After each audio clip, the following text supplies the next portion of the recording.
সাতবার হয়ে উঠিল পর্বত ভালো যুদ্ধে সাগর সাতবার হয়ে পর্বতে উঠে ভালো যুদ্ধে ওখানে ব্যাগ ধুয়েছে অশ্বকে ঘেরিল ভালো যুদ্ধে রাম সমতুল্য বিরোধ আমার রণে জানে সঙ্গে ভালো যুদ্ধে যারা ভগবান ছাড়িয়ে ব্যাধি করি বন্ধু ভালো যুদ্ধে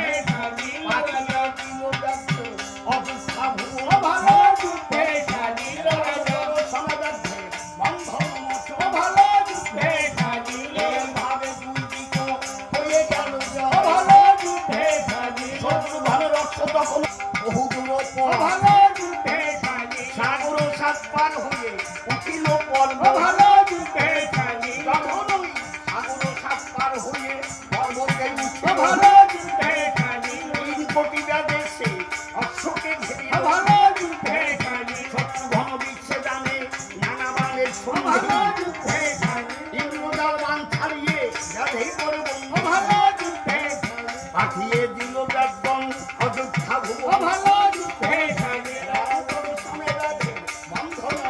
ভালো যুদ্ধে অমৃত ভালো যুদ্ধে রামানন্দে সাধুবৃন্দে বলুন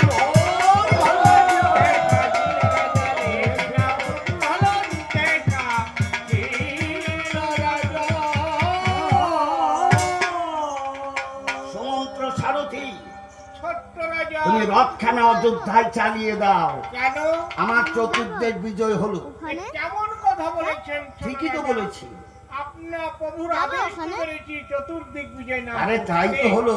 আপনি প্রথমে পূর্ব উত্তর পশ্চিম মাত্র 3 দিকে জয় হয়েছে।